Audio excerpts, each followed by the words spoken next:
BJP জেলা দলীয় কার্যালয়ে সিএ ক্যাম্প করায় বিরোধীরা সোচ্চার হলেন। মঙ্গলবার রাত 12টা থেকে নির্বাচন কমিশন 11টি রাজ্যে এসআইআর শুরু করলো। উত্তর 24 পরগনা বসিরহাট বিজেপি কার্যালয় টাউন হলের পাশে নাম নথিভুক্ত করতে ক্যাম্প শুরু হলো। যেসব নাগরিকের 2002 ও 3 সালে ভোটার লিস্টের নাম নেই, তারা ভারতের নাগরিকত্ব পাওয়ার জন্য ক্যাম্পে আসছে। একদিকে বাংলাদেশের নথিপত্র, অন্যদিকে দেশের কি কি কাগজপত্র আছে উপযুক্ত নথি দেখিয়ে তারা এদেশের নাগরিক হতে ফর্ম ফিল আপ করছেন।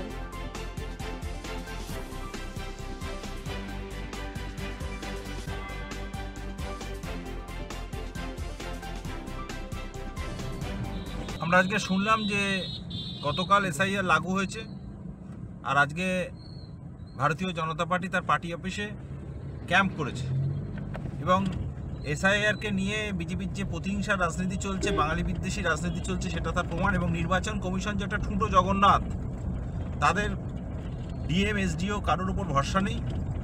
প্রমাণিত যে বিজেপি এসআইআরকে সামনে রেখে বিধানসভা নির্বাচন করতে চাইছে এবং বহু প্রকৃত ভোটারকে বাদ দিয়ে তারা পশ্চিমবঙ্গে এনআরসি লাগু করার ষড়যন্ত্রে সামিল হয়েছে। আমরা এখানে এসেছি সিএ ফর্ম ফিল আপ করতে। যে এসআইআর হচ্ছে, আমরা বাংলাদেশ থেকে এসেছি রাতের অন্ধকারে পালিয়ে ধর্মীয় কারণে, যে কারণে এখানে ভারত সরকার আমাদেরকে নাগরিকত্ব দিচ্ছে, তার কারণে আমরা এখানে নাগরিকত্ব করতে এসেছি। আপনার নাম? আমার নাম ভোলা মণ্ডল।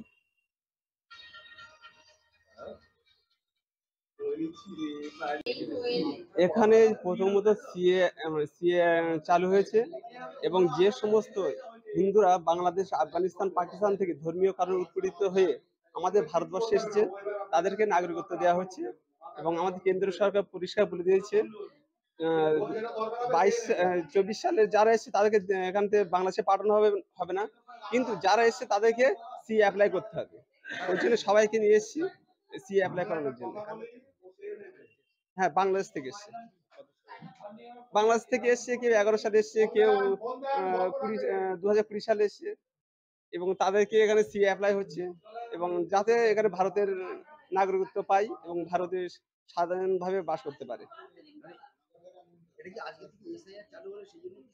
একদম ঠিক। এসআইআর আজকে থেকে চালু হলো এবং প্রত্যেক বাড়ি বাড়ি যে এসআইআরটা হবে এবং আমরা যে সিএ ফর্মটা ফিল আপ করে রাখলাম,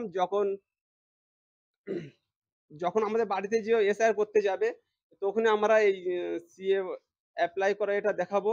দেখালে সেটা আমরা বলবো যে ধর্মীয় কারণ ওখান থেকে অত্যাচারিত হয়ে আমরা এখানে এসেছি, আমরা এই যে আমরা সিএ অ্যাপ্লাই করেছি নাগরিকত্বের জন্য, এই তার প্রমাণ। এবং আমাদের এখানে আধার কার্ড, প্যান কার্ড যেগুলো আছে সেগুলো সব দেখাবো।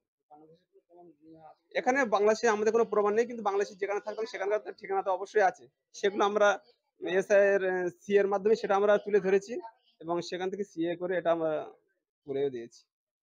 আমার নাম সমর মণ্ডল। সমর মণ্ডল? একদম।